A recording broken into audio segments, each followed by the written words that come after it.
Gözlerde hasretin var, yürekler aşkınla çarpar.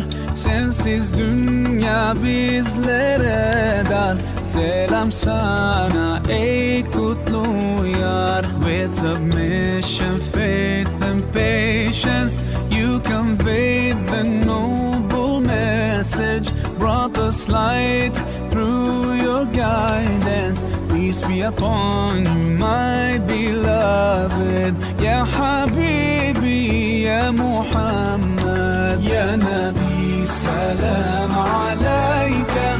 Ya Rasul, salam alayka. Ya Habib, salam alayka. Salawatullah alayka. Ya Nabi, salam alayka.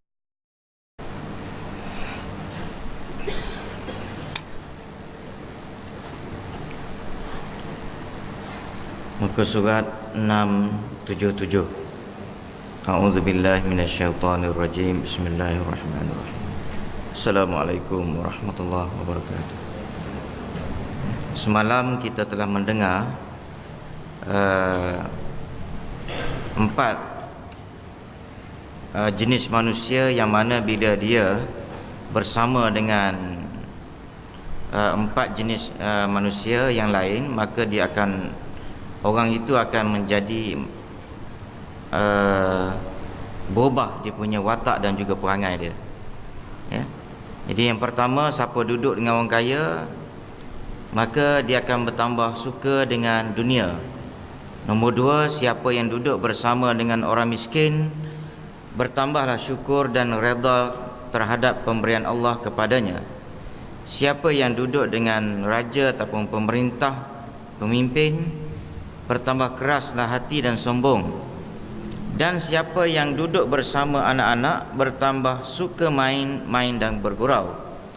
Dan yang seterusnya, siapa yang duduk bersama pelacur, bertambah berani berbuat maksiat dan menunda-nunda taubat, ya. Jadi yang ini saya tak ulas sangat sebab InsyaAllah lah kot, kita orang mari masjid ni tak adalah terlibat dengan pelacur ni. Cuma disebut di sini siapa yang duduk bersama pelacur, ya. Duduk bersama pelacur, dia guna ayat di sini duduk bersama pelacur, dia tak kata main dengan pelacur. Duduk bersama dengan pelacur tu maknanya kita tahu dah dia pelacur, tetapi kita ni orang panggil macam tak ada apa masalah dengan dia, ya. Nak kata tegur dia pun tak. Ada satu orang, tapi saya tak tahulah pelacur ke apa dia, tapi ni cerita lama lah. Dan saya kenal budak perempuan tu pun, sebab dia berjiran. Jadi bila ditanya orang yang jiran-jiran itu apa kerja budak tu, ayah dia pergi hantar, ya. Jadi semua jiran tahu bahawa kerja budak perempuan itu ialah GRO, ya. GRO. Jadi yang peliknya, ayah dia orang surau, ya, orang surau, hantar tiap-tiap pagi, ya, kadang-kadang malam hantar. Orang kampung semua tahu. Tanya mak dia pun, memang mak dia pun kata kerja tu lah. Maknanya bukan benda yang tersembunyi. Jadi ini termasuklah, ya, termasuk di kalangan orang-orang yang duduk bersama dengan pelacur. Cuma bila sebut pelacur ni, kalau pun nak diulas, kadang-kadang kita tak duduk dengan pelacur ni. Cuma ada satu benda yang kita kena ingat. Sebab apa? Pelacur ataupun ya perzinaan itu benda yang orang panggil dahsyat, ya, sampai dihukum mati, ya. Pasalnya dia melibatkan tentang keturunan, ya. Hasil daripada perzinahan itu akan melahirkan keturunan yang tidak ada orang yang bertanggungjawab. Dan bila tidak ada orang yang bertanggungjawab, maka masyarakat pada masa itu, kalau banyaklah, seorang dua tak apa lagi. Tapi bila dah bermaharajalela, maka masyarakat akan jadi huru-hara, ya. Masyarakat akan jadi huru-hara. Pasal apa dia? Lahirnya satu jenis manusia yang tak ada kasih sayang. Macam mana nak ada kasih sayang? Sebab si lelaki yang melakukan perzinahan itu tidak bertanggungjawab, hilang kasih sayang. Maka bila hilang kasih sayang, dia memberontak. Bila memberontak, maka dia buat benda-benda yang orang panggil mengacau kehidupan masyarakat.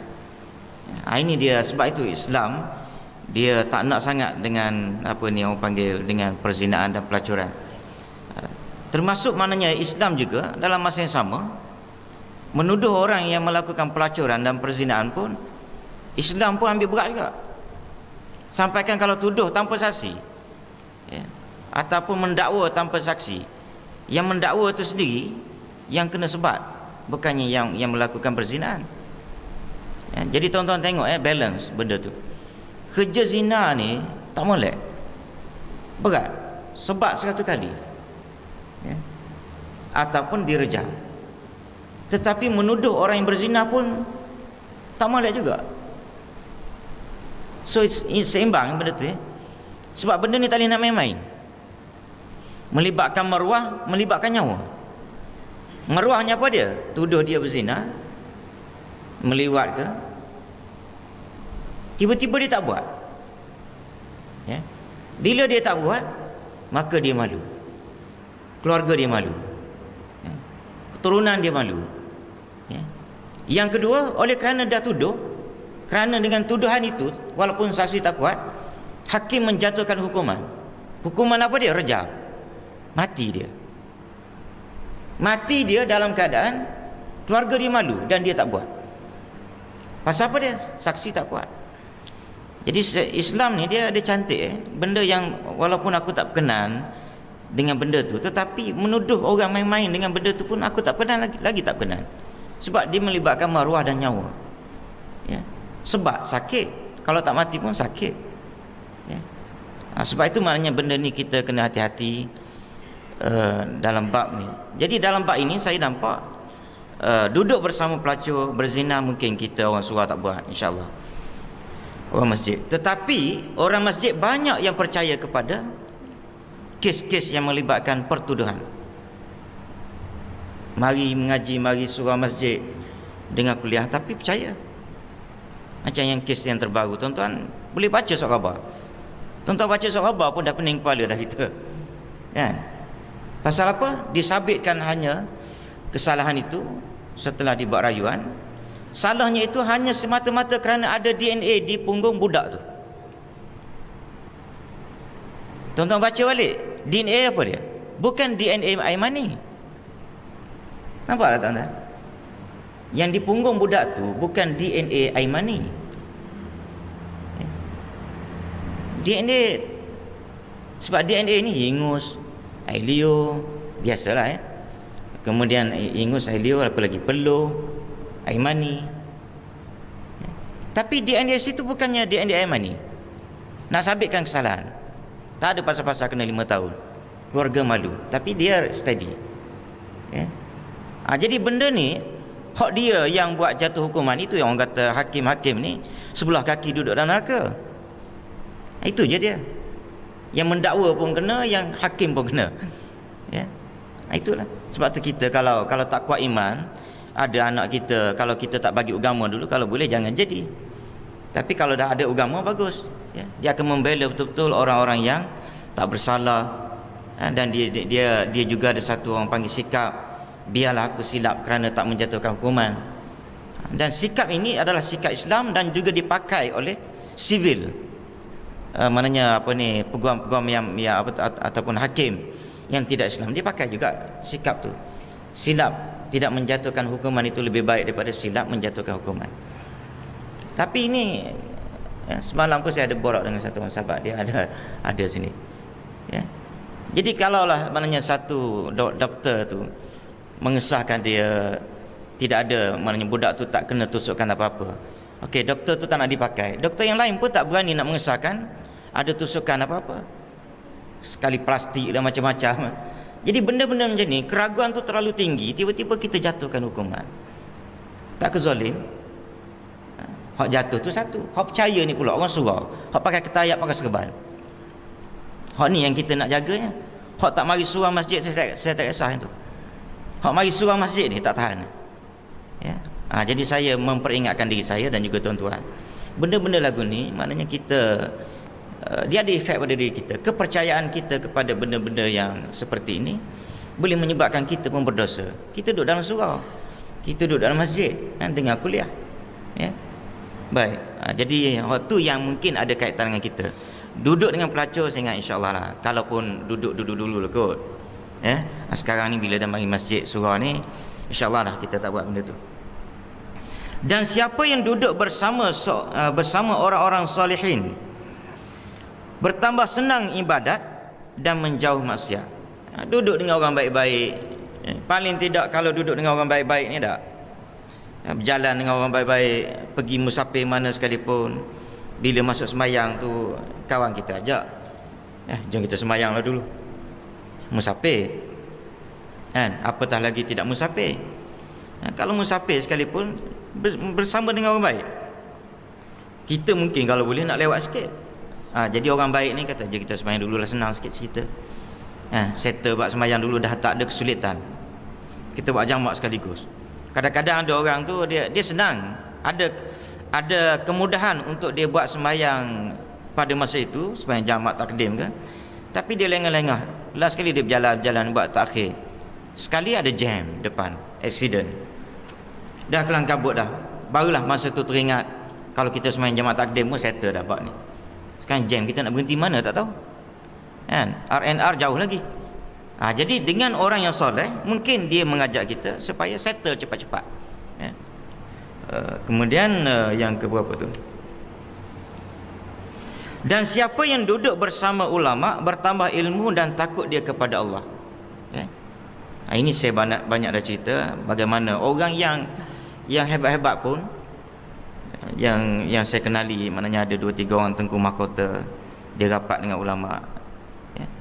Jadi bertambah ilmu dan nampak gaya zahir. Kita tak nak cerita bab batin, hak tak tahu belakang tu kita tak nak cerita, ya. Zahirnya nampak okey, ya. Nak banding dengan tengku mahkota hak lain-lain yang jenis kata orang tak nampak dia rapat dengan ulama, watak dia jauh, ya. Sultan yang rapat dengan ulama lain, ya. Jadi bila rapat dengan itu orang yang hebat-hebat, apatah lagi kalau sekiranya kita yang tidak hebat ni rapat dengan ulama, ya. Tersentuhan dia tu paling tidak terkena pada kita, paling tidak kita nak buat benda tak elok pun, ya tak, teringat dengan rapatnya kita dengan dia tu, di mana kadang-kadang kita dapat ilmu daripada dia yang menyatakan benda ni kalau boleh tak saya buat, benda ni tak saya buat, ya. Benda-benda yang syubhah tinggal, ya. Baik. 3 macam tidur yang dibenci oleh Allah. Sambung besok.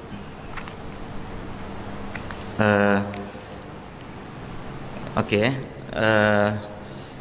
Ada satu benda yang saya ingat nak beritahu pada tuan-tuan. Hari yang kita buat baru ni, hari Senin, Senin 22 hari Sabtu, kita ada buat panggil Ustaz Basri Ibrahim, Dr. Ibrahim, ya, Basri Ibrahim tu. Jadi saya kebetulan duduk belakang sana, dan saya kira pastilah, ya, maknanya kita punya masalah mikrofon kita, ya, masalah ni mikrofon ada masalah. Dan hari Jumaat pun saya ada duduk di belakang sana, belakang belah luar pun problem. Jadi semalam kita dah putus dah untuk nak beli PA sistem yang baru. Cuma kita tertangguh macam okey balik, gaya macam okey balik, jadi kita tangguh sekejap. Tapi kita confirm maknanya benda ni memang tak boleh dah, kita kena tukar. Jadi semalam tu kita endorse lah, kita mesyuarat peringkat tertinggi Masjid Ar-Rahimah, kita putuskan memang kita kena beli yang baru. Jadi laporannya ialah semalam dah ada RM40,000 lebih kurang, ya, dana untuk beli PA system. Jadi kita open pada tuan-tuan, kalau ada nak tambah lagi yang dah bagi, nak tambah lagi silakan, sebab kita bajet kita yang dulu kita RM60,000, ya. Dan kita pun akan keluarkan tender terbuka. Kita keluarkan tender terbuka untuk supply PA system tersebut sesegera mungkin, ya. Cuma saya nak offer pada tuan-tuan supaya kalau ada nak bagi lagi, boleh, ya. dan kita nak kejar sebelum Ramadan. Jadi hari Sabtu baru ni saya duduk belakang tu, saya ada tegur Dato' Besri, "Entah tak boleh cakap lagu ni, entah kena cakap lagu ni." Jadi bila saya tegur tu, dia kata, "Entah tak dengar apa yang nak cakap." Maknanya memang tak clear pun, tak clear. Ana dah cakap macam tak nak tu, dia kata. Sebab ada benda yang saya tegur sikit lah. Kalau dia tak cakap benda tu, maknanya keliru. Tapi maknanya nak ceritanya tak dengar, tak clear duduk belakang sana, yang belakang sana. Bukan belakang kat luar, belakang. Speaker kita tu tak clear. So saya kira maknanya muktamad lah, kita akan beli juga benda tu. Jadi mohon bantuan tuan-tuan. Sekitar 20,000 lagi kita nak. Bismillahirrahmanirrahim. Alhamdulillahirabbil alamin. Wassalatu wassalamu ala asyrafil anbiya'i wal mursalin. Allahumma ighfir lana dzunubana wa liwalidina warhamhum kama rabbayana wa li jami'il muslimina wal muslimat al ahya. Allahumma ij'alna minal ladzina yastami'una al-qawla fayattabi'una ahsana. Wa sallallahu ala Muhammadin wa ala alihi wasallam. Alhamdulillah.